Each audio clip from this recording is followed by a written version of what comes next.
Nazalim na kokama lolengeni ni cardinal akufi des national réalité.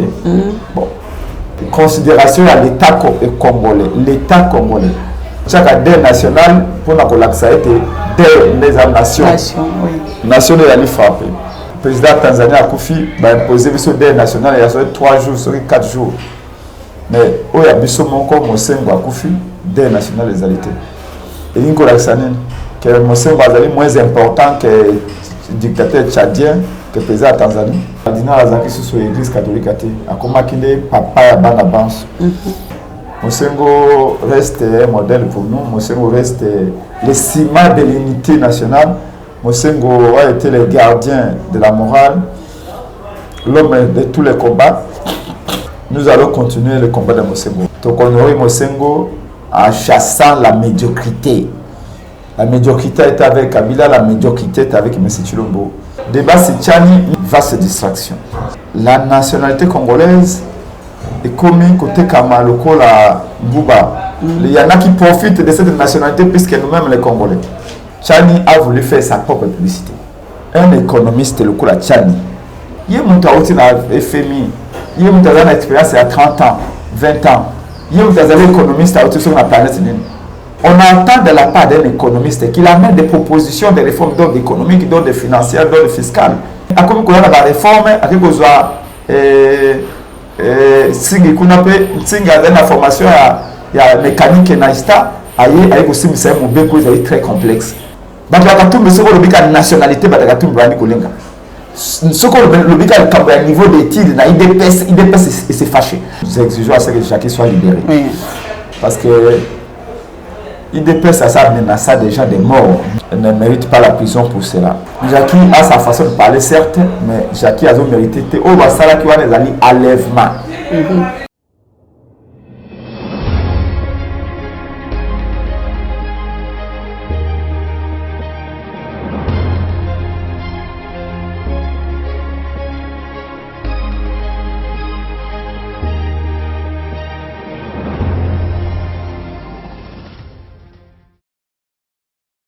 Beauté Balandi à Plus Claire Télévision, la chaîne de vérité, la chaîne qui vous informe à temps réel. Grâce une fois de plus, Tamanda Kunabino, le numéro de Sikana Monaboka Prince Epenge, président de ADD Congo, tout le monde Sangoto l'actualité de Kosokle, on a vu le province à Kinshasa, on a vraiment Kotonda, on a jamais la caméra, on a comme le peuple à Yombe, pourquoi pas aussi mon coordonnateur Opima Fuko. Le Simon Bakalate, il y a Jack Love, passeport rouge. Nous allons directement couper sa beauté. Na invité dans mon colonel. Bonjour président. Bonjour. Bonne santé. Très bien. Il y en a bien président. Merci beaucoup. Je pense que autant passer aux choses sérieuses pour président,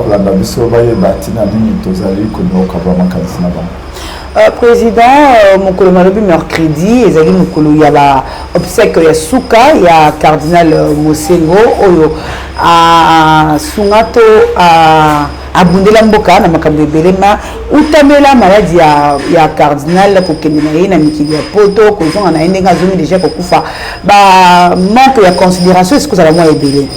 Le jour où amataki na pepo na avion médical pour que nous avons une vidéo to a photo sur qui ya tata cardinal Bolungu Sambilama na Lingwanda et à part wana azongi likamona etikali ko le m'appelle sous té ata enquête mon côté c'est ko likamaka bongo azongi pe sous c'est comme si matin ya tata cardinal ils allaient vraiment na pifoter na mboka na biso poni nini batu nyonso o babundela mboka mukolo ya kokufa na bango et que na makondire batona basali le côté na mboka o. Bien, mais parce que bandina makambo ya tata cardinal yomoko obenge tata cardinal to papa cardinal, c'est-à-dire que cardinal Mosengo akoma ki figi moko paternel azaki sous cardinal et le coup la ganzare mieux sauter le coup à n'importe quel pasteur tu as comment vraiment un père pour la vie sur banso tant de passer ba génération na biso to yakna no bana amike to koli amoni biso tant to zoko enfin to botami na miso na ye to koli na miso na ye biso pe toye kobala tobandi pe kobota bana na miso na ye cardinal azalaki moto moko azalaki vraiment très proche de la population. Moi-même j'ai de très bons souvenirs de lui en 2015 ou 2014 comme ça.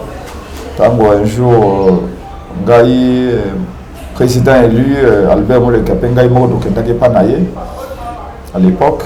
Donc azalaki moto moko chaque fois que je le voyais, c'était un bonheur pour moi. Et je présenter la combo à la politique ADD Congo, Action pour la démocratie et le développement au Congo. La combo à dynamique pour la vérité des îles, les plateformes, la mission, la combo à la Mouka, et la condimence à la Mouka, pour présenter ma condoléance, ma famille. Libota, il y a Molimo, pour l'église à Congo. Libota na ya musuni mais par-dessus tout na ba congolais bans ote cardinal azaki sur l'église catholique ate akoma kinde papa ya bana bans nazalim na kokama lolenge ni cardinal akufi mais des national réalité bon fondamentalement des national qui changer le Congo mal gâté mais en termes à considération à l'État congolais. L'État congolais. Et ils ont un visage, peu de coutume, et sans moto, ils ont moto ya mingi pour la Congolais Koufi. Tout ça a des nationales pour la Colaxa été des nations. Nations de la frappée. Ce que vous analyse comparée, mon dictateur, il y a Tchad, Awa, Idriss Déby. Oui, Aboumaka opposant et pendant la Tchad, pendant 30 ans, à Koufi, imposé le deuil national dans le Congo. Qu'est-ce que nous avons en commun avec Tchadiens ou dictateurs tchadiens? Mon peuple tchadien est un peuple frère d'Afrique. Mais dictateur tchadien, on a Idriss Déby. Qu'est-ce que nous avons en commun avec lui? Idriss Déby à Koufi, imposé le deuil national dans le Congo. Le président Tanzanie a Koufi imposé le deuil national il y a 3 jours, 4 jours. Mais où il y a Bisso Monko, Mosengo à Koufi, deuil national des alités. Et Inko Laksanen, que Mosengo est moins important que le dictateur tchadien, que le président Tanzanie. Ça montre combien Batouan a pouvoir avoir comprendre tout le que la photo papa Cardinal Mosengo. Je pense que je crois qu'il va te mêler, y compris moi-même, parce que vous avez la photo intime, surtout à un moment où on a pour lutter contre la mort. Mais ils avaient question à l'État, on a question à Bisso, Congolais, individu. Rapport entre Bisso et la nouvelle technologie, pour que je parle toujours de la logique sur laquelle l'homme blanc invente avant tout pour sa propre société. Par mon la série téléphone, ils ont été pour le noir ou bien pour l'Afrique. À ce téléphone, la philosophie naïe, à ce téléphone pour répondre aux besoins de la société naïe. Maintenant, quitte après, la société africaine va en bénéficier par ricochet, pour des raisons économiques et tout ça. Ce qui fait que mon Dieu, sur ce téléphone, il y a une philosophie, il y a une façon d'utiliser. Bisso, apparemment, tous les consommateurs, des simples consommateurs, on est surtout occidentaux à vous fabriquer. Mais nous aussi, nous devons comprendre, nous devons arriver à adapter la nouvelle technologie, nous avons valeur, nous, on a nos valeurs à nous, qui ne peuvent pas subir les dictats. Il y a que c'était moderne aux accords en Occident. Les alliés, tout simplement, tout comme on perd des valeurs dans Bisso. Bon, téléphone on permet de faire photo mais téléphone de pousser tout comme photo bolumbo et papa notre bolumbo maman notre on internet. C'est-à-dire que dans chaque chose, chaque invention technologique, ils ont une façon à utiliser, ils ont une limite.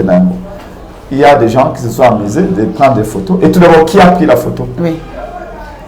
L'intention était mauvaise. Qui a pris la photo? Pourquoi il a ressenti le besoin de prendre des photos à Mosengo na Itawana na ba condition? Je ne vois pas quelqu'un vous a photo à papa na maman na Itawana pour nous ressentir la monnaie. Bon, pour nous avoir un souvenir, bon, donc les tensions étaient mauvaises. Et puis, tu vas partager en aussi.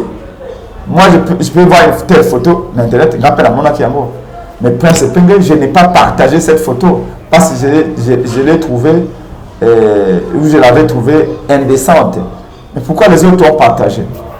Donc, il y a pas de responsabilité. Chacun est responsable de ses actes.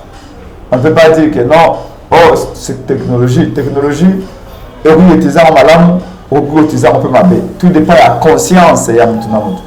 Encore une fois, je regrette beaucoup de Joana, mais l'essentiel est que ceci n'a aucune incidence ici au Yotoyebela qui Mosengo. Mosengo reste un modèle pour nous, Mosengo reste le ciment de l'unité nationale.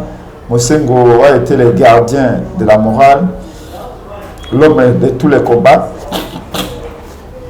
Excusez-moi, nous un peu Narim. Ok. Et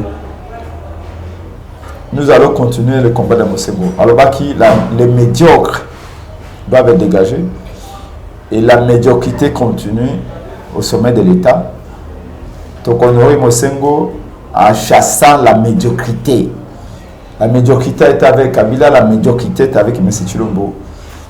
Les régimes de Kabila comme les régimes de M. Chilombo sont des régimes médiocres qu'il faut chasser. D'ailleurs, Mosengo nous avons regretté Mingi parce qu'il y a un moment où la lutte doit encore s'intensifier. Okay. Et chacun de ces mots galvaniser les troupes. Mais l'esprit Mosengo reste à nous et nous continuons la lutte jusqu'au bout. Merci beaucoup, Président. Le Président, comme il a appelé sur l'affaire commodité, c'est comme si nous pendions à l'opposant. Vous avez colonisé la montée, n'habitez pourquoi pour la carte de commodité. Ils allaient dans une manière d'une autre. Il y a comment il y a infiltration. Ils allaient côté la biso, il y a vraiment pendier à l'opposition. Vous allez vraiment couper ça point de vue de la volonté. Non, ça n'a rien à voir, ma soeur. Je pense que à notre niveau, nous devons savoir faire la différence entre un débat utile et un débat tout simplement. Nous pensons que ce n'est pas un débat utile. Les nous pensons aux alliés dans la Cambébélé à Boussala, aux alliés à Batobélé à interviewer. Mais au lieu d'avoir Nanda Konangai na Tongo Robi, de Kopez Penge, tu as sur la Macabamboka. Je vais quand même chercher à savoir quels sont les Macabamboka ou intéressés par Congolais. Parce que même par Kolandabiso, ce n'est pas parce qu'il manque à faire. Parce qu'ils pensent que tu es allé par Congolais, tu as vraiment cancer manqué, Bayo Kayango, Bango peut réfléchir, Bayo peut couper sa biso, peut réaction à Oh Bango Bamoni, peut Oh Bango Bakisa, peut Oh Bango Longola. Débat c'est Tchani, même si je reconnais que M. Tchani a un droit à couper sa mécanisme, mais je ne pense pas que la musique na tongo ale faire ngaya pour na tout le la kakali kambewana. Je crois que il y a une vaste distraction. La nationalité congolaise, il y a des Kambamotuya parce que moi j'ai des gens qui depuis 2 ans m'ont toujours appelé ah puis tu allé au Canada, tu allé aux États-Unis, tu as comme on a Rwandais, na ba carte d'électeur il y a Congo bazali ko zuaza ko lobaite bali ba Congolais. Bazali ko zuaza ba avantage belé à allier place des Congolais aux États-Unis au Canada. Ça veut dire que la nationalité congolaise est comme côté Kamaloko la Bouba. Il y en a qui profitent de cette nationalité puisque nous-mêmes les Congolais. Dans certaines circonstances et dans certains pays. Je dis qu'il faut tous un mot extrêmement au sérieux du Camboyoana. Mais est-ce le moment? Est-ce que le décor est planté? Moi, comme politique, quand on réfléchit politique, je respire la politique parce que c'est un engagement que j'ai pris pour mon pays, pour mon peuple. Et c'est un engagement qui est pour moi comparable à celui même de mariage. où on prend sa femme pour sa vie. Moi, j'ai pris la politique pour la vie. Et je vais le plus possible être conséquent dans ce que je fais. Je quitter qu'on réfléchit pour ça, pour faire plaisir aux gens. Parce que plaisir, c'est ça pour un temps. Mais l'engagement politique et les décisions qu'on prend politique, c'est pour toute la vie. Donc la conséquence va au-delà. Il y a une semaine, il y a une année, il y a 5 ans, on a des ambitions pour le Jembo Kaola. Mais ce qui nous a dit, nous avons considéré le Jembo Kaola pendant 10 ans. 5 ans, ceux qui peuvent prendre confiance, 5 ans, ils vont aller. Mais la décision à cause et que c'est la conséquence peut-être pour 2 siècles, 3 siècles. Donc il faut que je fasse très attention. La politique.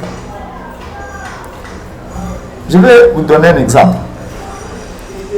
En 2015, nous avons préparé la force d'accueil du changement à l'époque, puis par la suite dynamique pour la dynamique de l'opposition.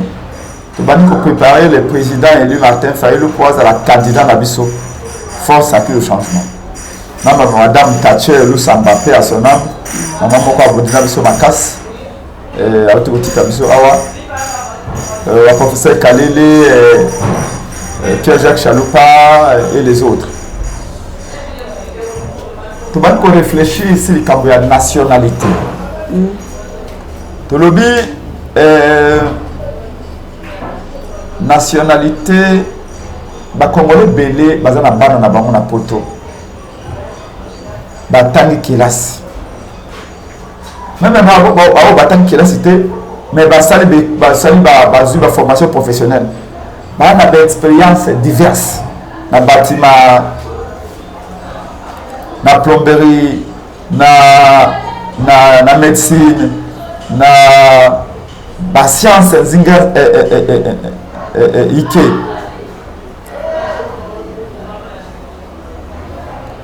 Comment Togo Sala été Congo et bénéficié de l'expérience de la Congolais surtout à Potowana. Il y a Afrique à payer Angélé awa.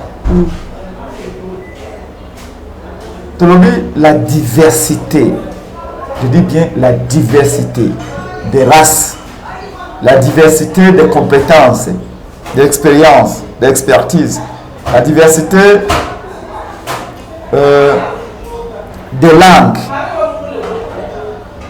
la diversité des couleurs, si vous voulez, est une opportunité.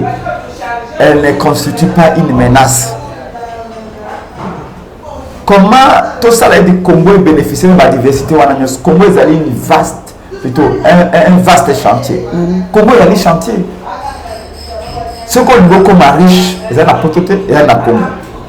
Parce que Poto, c'est va consommer par le développement. Ça fait des siècles que Poto a une croissance. Et l'Europe est sur la croissance exponentielle. Croissance est solo économique, culturelle, tout ça, ils allaient en Afrique, ils allaient en Congo. Mais pour la croissance, il faut des compétences, surtout Ezonga Namboka et Yanamboka. Comment tu veux que ça ait des compétences, tout ça, ils allaient limiter tel qu'on a besoin. Nous avions réfléchi à l'époque, à partir de 2015, double nationalité fait comme possibilité. Il faut tout promouvoir la double nationalité. Mais tu le dis, Boka Mopé a bisoboye double nationalité, Lelo, Boka vous allez menacer de toutes parts. Boka aux frontières, il y a une polélé. Boka oyo Rwandais, Bougandais, Baboundais, Moussousouba, comment on a le coup à Boka, la mission d'aller le coup là, et si il faut pas que vous prisez la richesse, que vous tournez en Boka na Bambo. Ce qui est de double nationalité, il faut formuler un mot lelo. Mais que comme menace, comme mon n'est pas na Boka na biso. Qu'est-ce qu'il faut faire? Besoin et réalité à la double nationalité. Pour attirer les connaissances, les banda, bazonga, le coup la nationalité française, nationalité canadienne, américaine, belge, hollandaise, danoise, suisse. Pour la base la possibilité de faire un parce que beaucoup de double nationalité, vous avez la possibilité de travailler facilement. Mais l'univers c'est foncièrement congolais. Mais mon collaborateur a lobby qu'on a de lobby nationalité, on a nationalité exclusive. Mais on a peut-être trop limité, trop limité, trop formulé. Mais quand tu as formulé nationalité, bon, la mission est que ça n'a pas envahi. C'est tout ce que bon. La dynamique à l'époque, ma fac, tu as formulé double nationalité. Mais toko limité à 9 pays voisins. Les pays. Tobi pays lokola Rwanda, Burundi, Tanzanie, Zambie, Angola, Cameroun, Uganda, Congo Brazzaville, Oyo, Soudan, 9 pays voisins y a nyoso.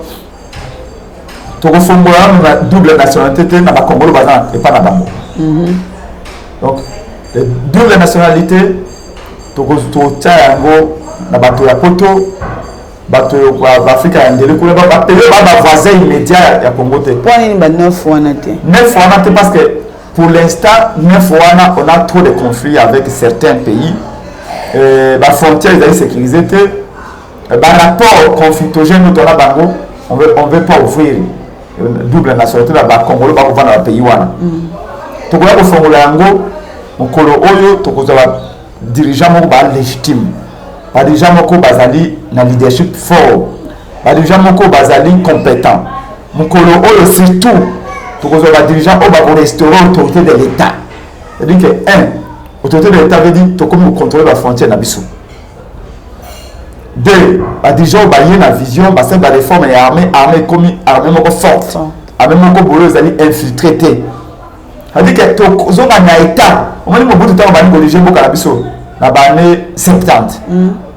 Même un fourmi sur la côte de la Congo va contrôler va relaxer ça fourmi l'accès passe pas on a il se ka fourmi l'accès passe pas pour la relaxer c'est à dire que c'est simplement vous dire degré sérieux au moment azaka nango. OK na ba année 70 au côté de la Congo le ko la le long de ba on côté pas la bisoté dans la minute on côté pas la bisoté donc celui qui est entre le Congo et celui qui quittait le Congo, on savait qui il était, il venait pourquoi, il sortait pourquoi.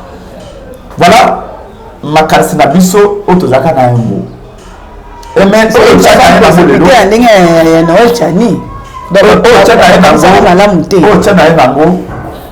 je peux vous le dire en toute honnêteté.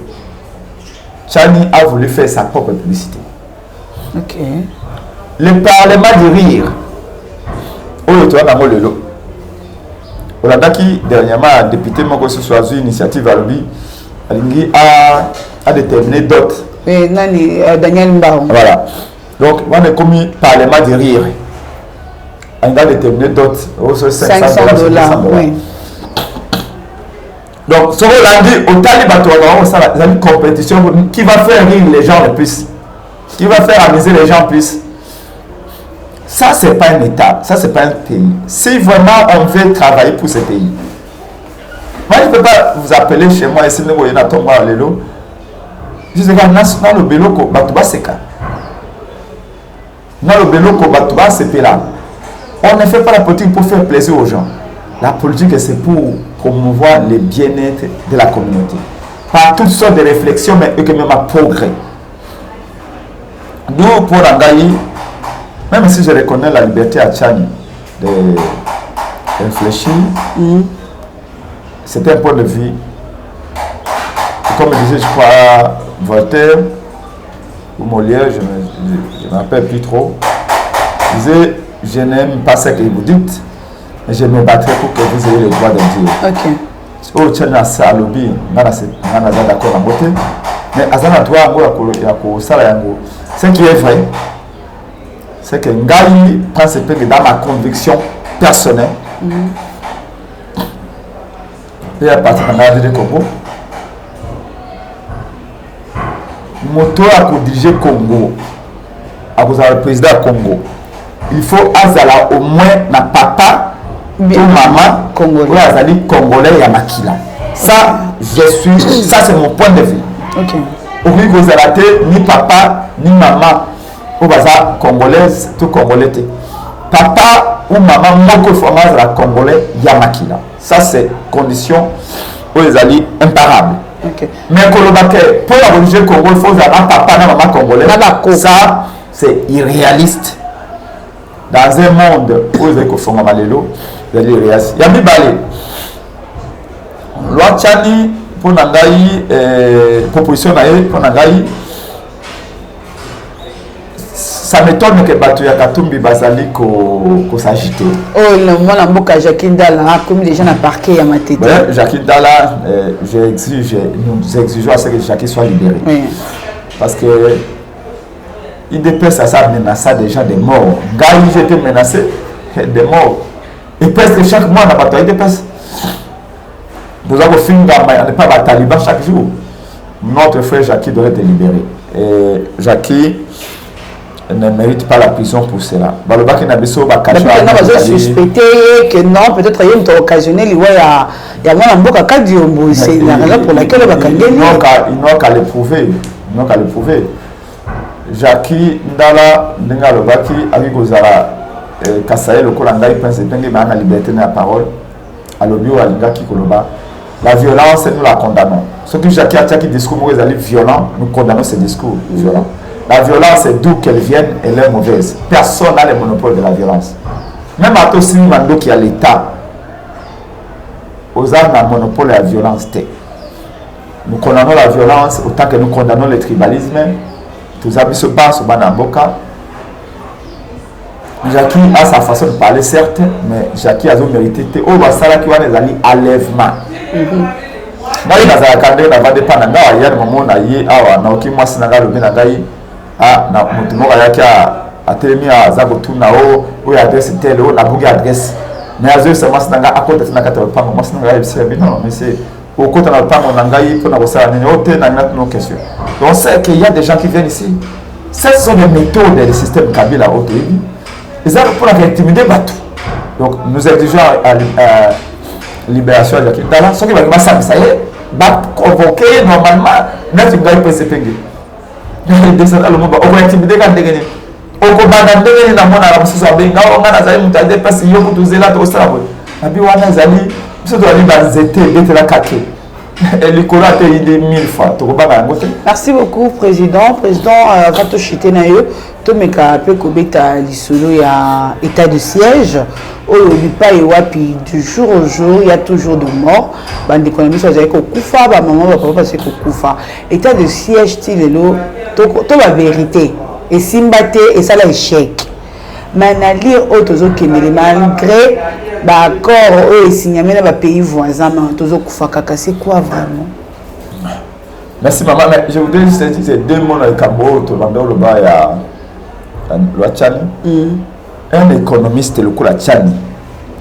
Tango aye na mboka tout le temps a commencé à lobeki aye na plan Marshall du nom de général américain qui avait redressé l'économie de l'Europe après la Seconde Guerre mondiale. Le plan Marshall a eu une expérience à FMI à Sahara depuis de 20 ans. Le plan Marshall a eu un fleuve Congo. En ce moment, Mboka Congo, pauvreté, les jeunes sont en âge de travailler. 95% des jeunes sont en âge de travailler sont au chômage. L'économie est allée en lambeau. Chaque mois, les entreprises ferment, les quelques entreprises qui restent.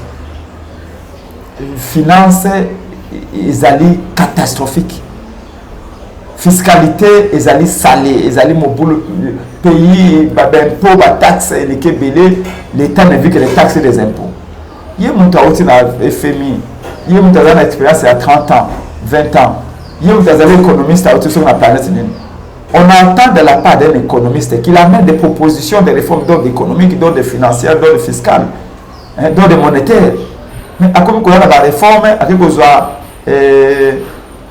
si on a une formation à mécanique et naïsta, avec aussi c'est très complexe. C'est sérieux quand même. Dans le domaine naïe, il y a une confusion à jarre. Félix a échoué, il a soutenu Félix Tshisekedi. Mais Félix a échoué aussi économique. Ah, mais là, il y a des réformes économiques, des réformes financières. Oui, il y a des fleuves. Il y a un plan de Marshall avant qu'on a fait le Congo, avant ça,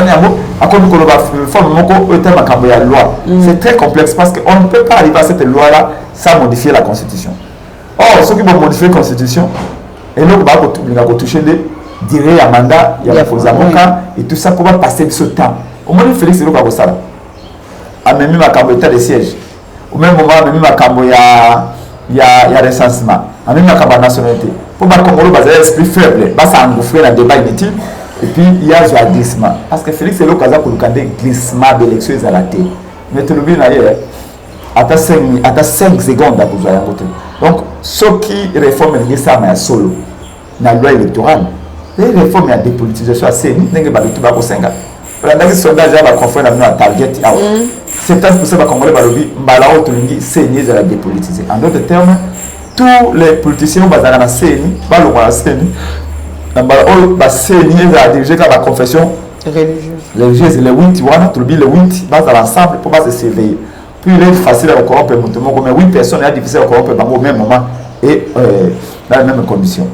Tout le but, c'est les réformes, mais le gars, c'est sur la CENI. Il y a des élections, il y a niveau d'études. Vous avez travaillé dans la banque, dans la réception, le coup là, dans l'accueil. Il faut un diplôme dans le niveau de bac plus 3. C'est-à-dire que vous avez gradué. Vous avez gradué. Mais pour vous apaiser le public, même à temps, vous avez une expérience à plombier pour vous apaiser le public. Vous avez une expérience à ajuster dans vos amateurs pour vous apaiser le public. La fonction est plus importante, mais le niveau d'études, vous allez exiger. Ce que tu as dit, le niveau d'études, il dépend de bilamba. Pour la ligne. Ce qui te demande, balobi bato ya katumi ba kolenga soki bandolo ba nationalité. Mais soki bato wali ko ba niveau d'études de la DPS ba tout ba wali kolenga pour la ligne. C'est une réforme à solo et une réforme à niveau d'études. Donc président Lingo avec une DPS, il n'y a pas des intellectuels. En tout cas, on a mal au banayo. Mais ce que je constate, c'est qu'on dirait IDPS va na koko suna di kabetali niveau d'études ya candidat na bango.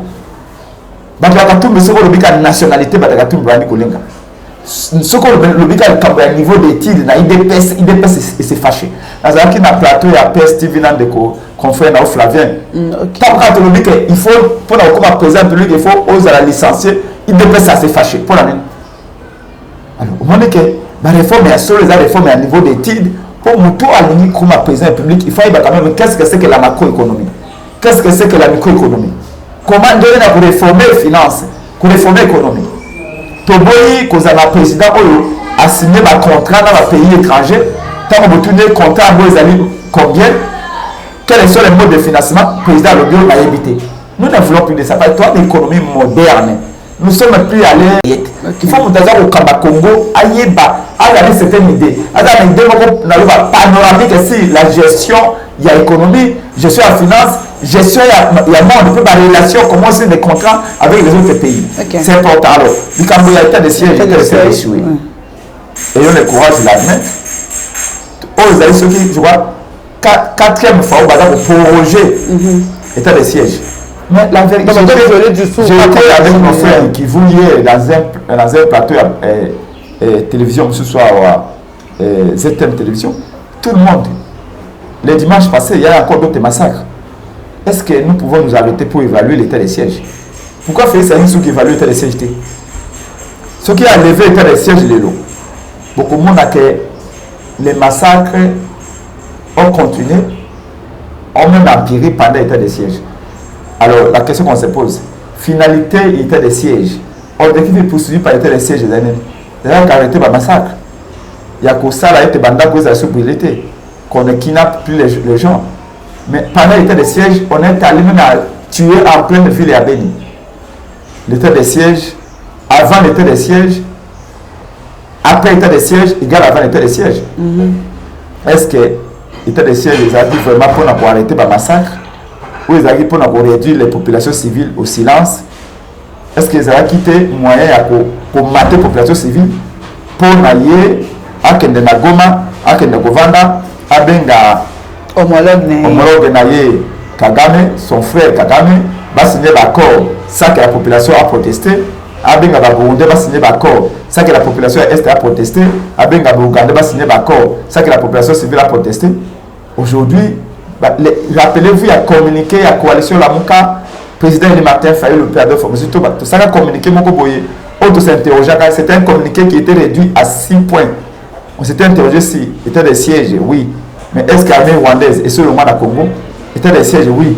Mais qu'est-ce que vient faire l'armée ougandaise et l'armée rwandaise au Congo pendant l'état des sièges? On s'était posé beaucoup de questions. État d'infiltration armée.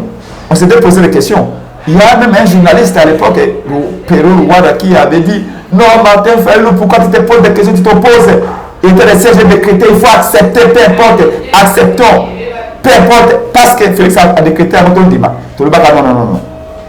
Même quand on va en guerre, on a le droit de se demander, on y va comment, avec quels moyens. Aujourd'hui, nous en sommes là. Et il faut avouer qu'il était de siège échoué. Il faut pour lever l'état de siège. Voilà. Les vraies questions sont ailleurs. Tant que Félix pensera que c'est Kagame qui sera l'homme c'est qui comptait pour tout le monde dans l'Est, il n'y aura absolument rien. Grave encore, nous allons continuer à signer le contrat avec Kagame, prendre nos richesses, les partager avec le Rwanda. Nous pensons qu'on n'est pas sorti de l'auberge avec ces messieurs. Merci beaucoup, Président. Comme une émission de la Kananayo, au Kokana Kopé, ça paye numéro de téléphone et pas par Congoman, Nignon Sozana. Pour ça, il y a Kosoanayo, tout pour continuer Nayo, ma solo en privé. Merci beaucoup. On appelle si de Koban. Merci, Nengue Baladebiso. Nengue Akolo Bezali, maintenant nous allons manquer, on aura le temps de continuer. Nous ne connaissons pas tout. Nous ne faisons que partager les paix que nous connaissons en attendant car tous ceux qui savent plus que nous donnent encore des éléments ou partagent avec nous ceux qui savent du Congo. Bisso, nous pensons qu'il nous faut encore apprendre plus et donc nous sommes ouverts à cause de ma parce qu'il faut être suffisamment équipé pour diriger mieux ces pays. Et pour cela, le Kaboulaka numéro n'a sur le téléphone. Ok. Vous allez plus de ça 43 85 324 73 00. Maintenant, bouton de maman. Merci. Dengo yaki pananga peut être Kaboulaka ici pour na école Congo. Biso banso à moment donc là papa na biso Kalina Mosengo. Regarder, nous penser pieds pour lui et nous continuons à prier pour le Congo qu'il a voulu voir grand et fort. Merci beaucoup, Président Prince Pengue. Merci, Penayo Moutoza qui est à côté de la Bisso sur Plus Clair Télévision, la chaîne de vérité. Et Zaki, le micro grâce Tumba, na sima caméra, tout ça qui n'a pas la yumbe, na régie finale, tout ça qui n'a cordon au piment fouikou, Joël Gona chasseur d'images, Joël Comé la combelaise. Ce qui est qui m'a donné ce côté de la Bisso, que vous sentez n'a que s'abonner, n'a que aimer, pourquoi pas aussi que partager l'émission, que ça veut vraiment quitter comme un casino, grâce Tumba, je vous dis bye et au prochain numéro.